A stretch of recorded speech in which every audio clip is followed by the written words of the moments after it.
4 दिसंबर 1971 की रात करीब 12:30 राजस्थान के थार रेगिस्तान में कड़ाके की ठंड थी और लोंगेवाला पोस्ट पर एक अजीब सी खामोशी छाई हुई थी। मेजर कुलदीप सिंह चांदपुरी अपने बंकर के बाहर खड़े थे। तभी उन्हें जमीन के भीतर हल्का कंपन महसूस हुआ। उन्होंने घुटनों के बल बैठकर कान रेत पर लगाया।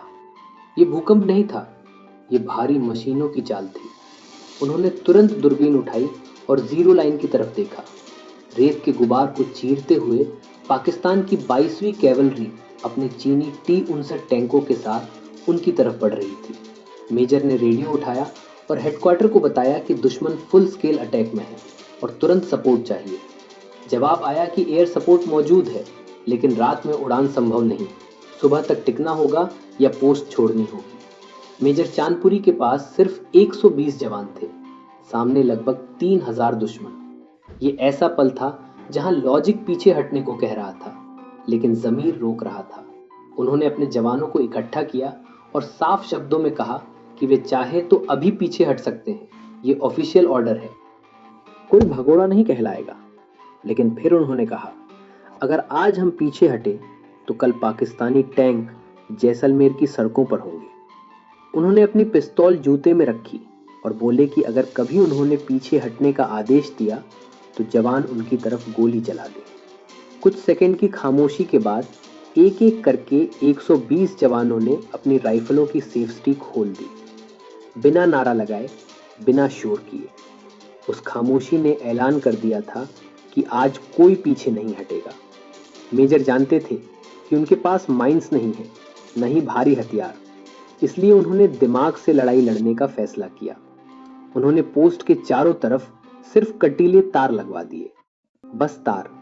लेकिन मिलिट्री नियम कहता है कि जहां तार होते हैं वहां माइंस होती हैं। पाकिस्तानी कमांडर घबरा गया। पूरी ब्रिगेड रुक गई। इंजीनियर्स बुलाए गए और अगले 2 घंटे वे उन नकली माइंस को साफ करते रहे जो असल में थी ही नहीं। यही वो 2 घंटे थे जिन्होंने लोंगेवाला की किस्मत बदल दी। इसी दौरान चांदपुरी ने अपनी दूसरी चाल चली। उन्होंने 2 RCL गन वाली जीपों को रेत के टीलों के पीछे छिपा दिया और आदेश दिया, एक शॉट मारो और तुरंत पोजीशन बदलो। जैसे ही पाकिस्तानी टैंक आगे बढ़े, भारतीय जवानों ने सटीक निशाने लगाए। अंधेरे में दुश्मन समझ ही नहीं पाया कि हमला कहां से हो रहा है। उन्हें लगा सामने कोई बड़ी बटालियन मौजूद है, जबकि असल में थे सिर्फ 120 जवान। कुदरत भी भारत के साथ थी।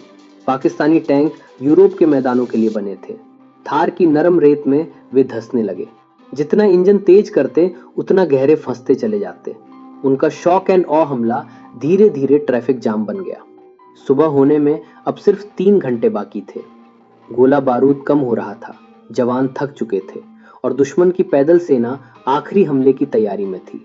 अब सब कुछ एक ही सवाल पर टिका था, क्या भारतीय वायुसेना समय पर पहुंचेगी? 5 दिसंबर की सुबह जैसलमेर एयरबेस से 2 हंटर जेट उड़ान भरते हैं।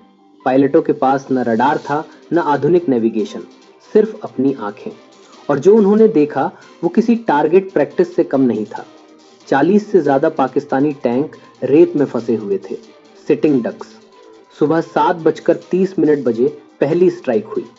30 mm कैनन और रॉकेट्स ने रेगिस्तान में आग बरसा दी। एक टैंक जलता, दूसरे की पोजीशन खुल जाती। एक विमान जाता, दूसरा आता। दोपहर तक पाकिस्तान की 22वीं कैवलरी जलते लोहे के ढेर में बदल चुकी थी। पाकिस्तानी सैनिक अपने टैंक छोड़कर पैदल ही सीमा की तरफ भागने लगे। शाम तक लड़ाई खत्म हो चुकी थी। जब मेजर चांदपुरी और उनके जवान ट्रेंच से बाहर निकले तो सामने दुश्मन की रणनीति और अहंकार का कब्रिस्तान था। भारत ने सिर्फ 2 जवान खोए, वहीं पाकिस्तान के 200 से ज्यादा सैनिक और 34 से ज्यादा टैंक उसी रेत में दफन हो गए। लोंगेवाला सिर्फ एक पोस्ट नहीं था, वो जैसलमेर का दरवाजा था, जोधपुर का गेटवे था। अगर वो गिर जाता तो 1971 की जंग का नक्शा बदल सकता था। ठीक 11 दिन बाद ढाका में 93,000 पाकिस्तानी सैनिकों ने सरेंडर किया और दुनिया के नक्शे पर बांग्लादेश उभरा। आज भी लोंगेवाला की रेत में वो जंग लगे टैंक खड़े हैं, ये याद दिलाने के लिए कि भारत की सरहद पर लोहे से नहीं, फौलादी इरादों से पहरा दिया जाता है। ये थी बैटल ऑफ लोंगेवाला, एक ऐसी जंग जो सिर्फ जीती नहीं गई बल्कि रची गई थी।